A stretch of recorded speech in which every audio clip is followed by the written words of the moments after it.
Bismillahirrahmanirrahim. Assalamualaikum warahmatullahi wabarakatuh. Pemirsa Layak TV, ayahanda dan bunda, alhamdulillah kita masih diberi kesempatan oleh Allah untuk berbagi informasi. Kali ini pembacaan tafsir Quran surah Ad-Duha atau surah ke-93. Tafsir ini bersumber dari Quran Kemenak GO.id. أعوذ بالله من الشيطان الرجيم بسم الله الرحمن الرحيم والضحى demi waktu duha ketika matahari naik sepenggalah. Wal-laili idza saja, dan demi malam apabila telah sunyi. Ma wadda'aka rabbuka wa ma qala. Tuhanmu tidak meninggalkan engkau ya Rasulullah, dan tidak pula membencimu. Tafsir surah Ad-Duha ayat 1-3 menjelaskan. Dalam ayat-ayat ini, Allah bersumpah dengan dua macam tanda-tanda kebesarannya, yaitu duha, waktu matahari naik sepenggalah, bersama cahayanya, dan malam beserta kegelapan dan kesunyiannya, bahwa Allah tidak meninggalkan Rasul-Nya Nabi Muhammad SAW dan tidak pula memarahinya, sebagaimana orang-orang mengatakan atau perasaan Rasulullah sendiri. Walal akhiratu khairu laka minal ula, dan sungguh yang kemudian itu lebih baik bagimu dari yang permulaan. Tafsir surah Ad-Duha ayat 4 menjelaskan. Dalam ayat ini Allah mengungkapkan sesuatu yang melapangkan dada Nabi Shallallahu Alaihi Wasallam dan menenteramkan jiwanya, bahwa keadaan Nabi dalam kehidupannya di hari-hari mendatang akan lebih baik dibandingkan dengan hari-hari yang telah lalu. Kebesarannya akan bertambah dan namanya akan lebih dikenal. Allah akan selalu membimbingnya untuk mencapai kemuliaan dan untuk menuju kepada kebesaran. Seakan-akan Allah mengatakan kepada Rasul-Nya, apakah engkau kira bahwa aku akan meninggalkanmu? Bahkan kedudukanmu di sisiku sekarang lebih kukuh dan lebih dekat dari masa yang sudah-sudah. Janji Allah kepada Nabi Muhammad SAW terus terbukti, karena sejak itu nama Nabi Shallallahu Alaihi Wasallam semakin terkenal, kedudukannya semakin bertambah kuat sehingga mencapai tingkat yang tidak pernah dicapai oleh para rasul sebelumnya. Allah telah menjadikan Nabi Muhammad Shallallahu Alaihi Wasallam sebagai rahmat, petunjuk, dan cahaya untuk seluruh alam dan seluruh hambanya. Allah menjadikan cinta kepada Nabi Muhammad termasuk cinta kepadanya juga. Mengikuti Nabi dan mematuhinya adalah jalan untuk memperoleh nikmat-nikmatnya, serta menjadikan umat Nabi sebagai saksi-saksi untuk manusia seluruhnya. Nabi Shallallahu Alaihi Wasallam sendiri telah menyiarkan agama Allah sesuai dengan kehendaknya, sehingga sampai ke pelosok-pelosok dunia ini. Ini adalah suatu kebesaran yang tiada bandingnya, suatu keunggulan yang tiada taranya, dan suatu kemuliaan yang tiada yang dapat mengimbanginya. Semua itu adalah anugerah Allah yang diberikan kepada orang yang dikehendakinya.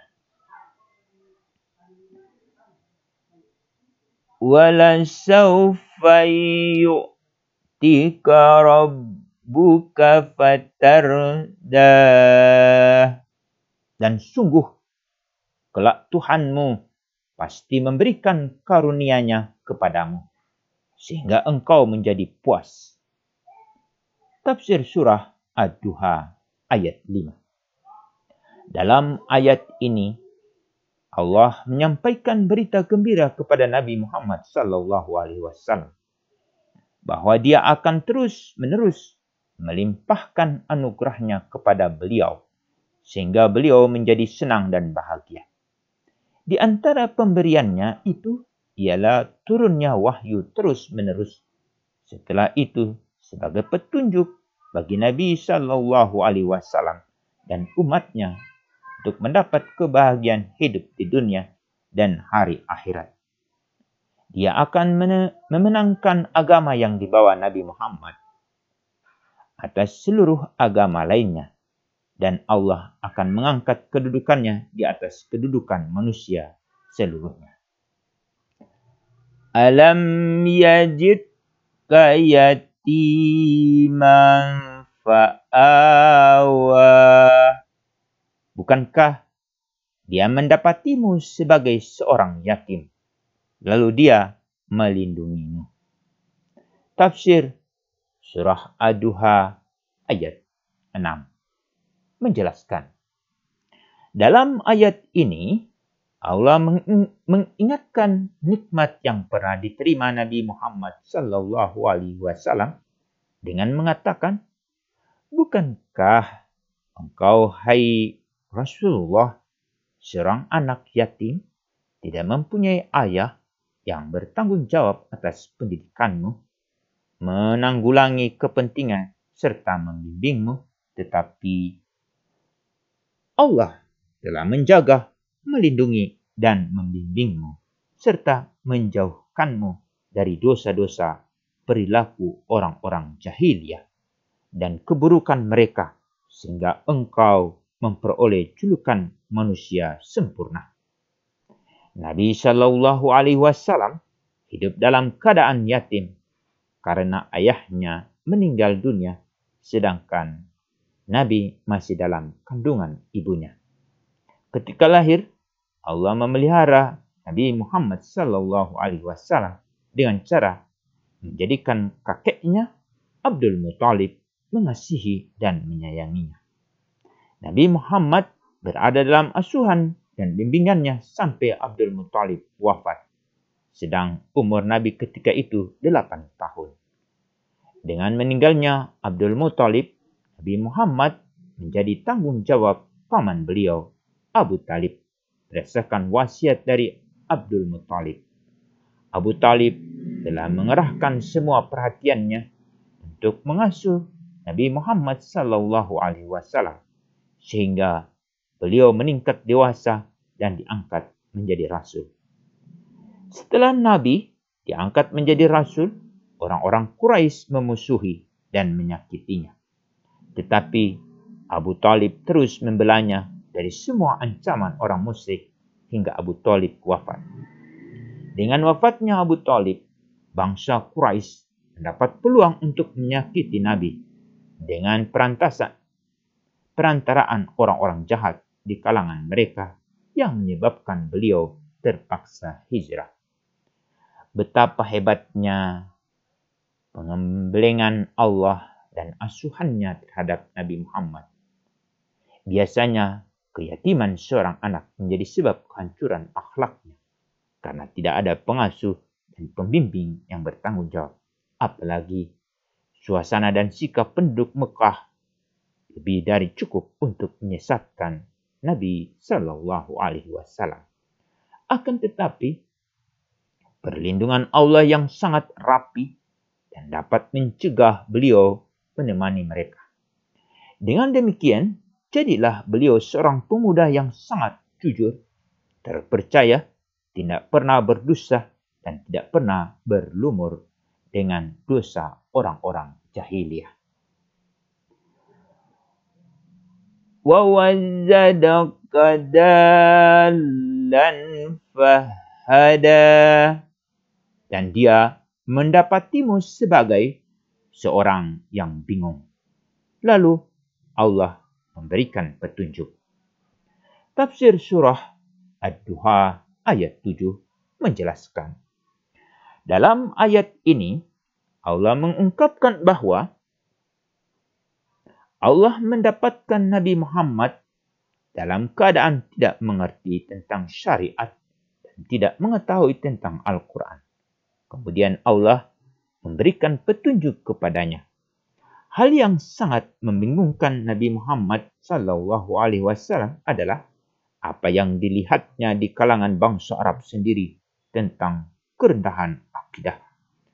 Kelemahan pertimbangan disebabkan pengaruh dugaan-dugaan yang salah, kejelekan amal perbuatan, dan keadaan mereka yang terpecah belah dan suka bermusuhan. Mereka menuju kepada kehancuran karena memakai orang-orang asing yang leluasa bertindak di kalangan mereka yang terdiri dari bangsa Persia, Habsyi, dan Romawi. Jalan apakah yang harus ditempuh untuk membetulkan akidah-akidah mereka, membebaskan mereka dari pengaruh adat istiadat yang buruk itu, dan cara bagaimana yang harus dijalankan untuk membangunkan mereka dari tidur yang nyenyak itu. Umat-umat Nabi lain pun tidak lebih baik keadaannya daripada umatnya. Tetapi walaupun begitu, Allah tidak membiarkan Nabi Muhammad SAW menjalankan dakwanya tanpa bantuan Allah. Allah bahkan memberikan wahyu yang menjelaskan kepadanya jalan yang harus ditempuh dalam usaha memperbaiki keadaan kaum.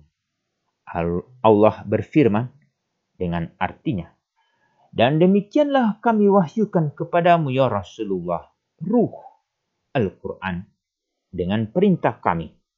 Sebelumnya engkau tidaklah mengetahui apakah kitab Al-Quran dan apakah iman itu. Tetapi kami jadikan Al-Quran itu cahaya. Dengan itu kami memberi petunjuk siapa yang kami kehendaki di antara hamba-hamba kami. Surah Asy-Syura ayat 52. Wa wajadaka ailan fa'aghna. Dan dia mendapatimu sebagai seorang yang kekurangan. Lalu Allah memberikan kecukupan. Tafsir surah Ad-Duha ayat 8 menjelaskan. Dalam ayat ini, Allah menyatakan bahwa Nabi Muhammad adalah seorang yang miskin. Ayahnya tidak meninggalkan pusaka baginya kecuali seekor unta betina dan seorang hamba sahaya perempuan. Kemudian Allah memberinya harta benda berupa keuntungan yang amat besar dari memperdagangkan harta Khadijah dan ditambah pula dengan harta yang dihibahkan ibunda Khadijah kepadanya dalam perjuangan menegakkan agama Allah. Dari keterangan-keterangan tersebut di atas, sesungguhnya Allah mengatakan kepada Nabi Muhammad bahwa Allah lah yang memeliharanya dalam keadaan yatim, menghindarkannya dari kebingungan, dan menjadikannya berkecukupan. Allah tidak akan meninggalkan Nabi Muhammad selama hidupnya. Fa'ammal yatima falat takhar. Maka terhadap anak yatim, janganlah engkau berlaku sewenang-wenang. Tafsir surah Ad-Duha ayat 9 menjelaskan. Sesudah menyatakan dalam ayat-ayat terdahulu tentang bermacam-macam nikmat yang diberikan kepada Nabi Muhammad sallallahu alaihi wasallam, maka pada ayat ini Allah meminta kepada nabinya agar mensyukuri nikmat-nikmat tersebut serta tidak menghina anak-anak yatim dan memperkosa haknya. Sebaliknya, Nabi Muhammad sallallahu alaihi wasallam diminta mendidik mereka dengan adab dan sopan santun serta menanamkan akhlak yang mulia dalam jiwa mereka sehingga mereka menjadi anggota masyarakat yang berguna, tidak menjadi bibit kejahatan yang merusak orang-orang yang bergaul dengannya. Nabi Muhammad sallallahu alaihi wasallam bersabda yang artinya, "Aku, kedudukanku dan orang yang mengasuh anak yatim di surga sangat dekat. Seperti dua ini, dua jari, yaitu telunjuk dan jari tengah." Riwayat At-Tirmizi dari Sa'al bin Sa'ad. Barang siapa yang telah merasa kepahitan hidup dalam serba kekurangan, maka selayaknya ia dapat merasakan kepahitan itu pada orang lain. Allah telah menghindarkan Nabi Muhammad sallallahu alaihi wasallam dari kesengsaraan dan kehinaan, maka selayaknya Nabi memuliakan semua anak yatim sebagai tanda mensyukuri nikmat-nikmat yang dilimpahkan Allah kepadanya. Wa amma sa'ila fala tanhar, dan terhadap orang yang meminta-minta, janganlah engkau menghardiknya. Tafsir surah Ad-Duha ayat 10. Dalam ayat ini, Allah memerintahkan kepada Nabi Muhammad agar orang-orang yang meminta sesuatu kepadanya jangan ditolak dengan kasar dan dibentak. Malah sebaliknya, diberi sesuatu atau ditolak secara halus. Ada pendapat bahwa yang dimaksud dengan kata asyair adalah orang yang memohon petunjuk, maka hendaknya pemohon ini dilayani dengan lemah lembut sambil memenuhi permohonannya. Wa amma bi'ni'mati rabbika fahaddis, dan terhadap nikmat Tuhanmu hendaklah engkau nyatakan dengan bersyukur. Tafsir surah Ad-Duha ayat 11 menjelaskan. Dalam ayat ini Allah menegaskan lagi kepada Nabi Muhammad sallallahu alaihi wasallam agar memperbanyak pemberiannya kepada orang-orang fakir dan miskin serta mensyukuri, menyebut dan mengingat nikmat Allah yang telah dilimpahkan kepadanya. Menyebut-nyebut nikmat Allah yang telah dilimpahkan kepada kita bukanlah untuk membangga-banggakan diri, tetapi untuk mensyukuri dan mengharapkan orang lain mensyukuri pula nikmat yang telah diperolehnya. Dalam sebuah hadis, Nabi sallallahu alaihi wasallam menyatakan dengan artinya, orang yang tidak berterima kasih kepada manusia tidak mensyukuri Allah. Riwayat Abu Daud dan At-Tirmizi dari Abu Hurairah. Kebiasaan orang-orang kikir sering menyembunyikan harta kekayaannya untuk menjadi alasan tidak bersedekah. Dan mereka selalu memperdengarkan kekurangan. Sebaliknya, orang-orang yang dermawan senantiasa menampakkan pemberian dan pengorbanan mereka dari harta kekayaan yang dianugerahkan kepada mereka dengan menyatakan syukur dan terima kasih kepada Allah dan atas limpahan karunia-Nya itu. Sadaqallahul azim. Maha benar Allah atas segala firman-Nya. Demikian pembacaan tafsir Quran Surah Ad-Duha. Semoga ayahanda dan bunda dapat mengambil hikmahnya untuk dipraktikkan dalam kehidupan kesehari-hari. Demikian, Assalamualaikum warahmatullahi wabarakatuh.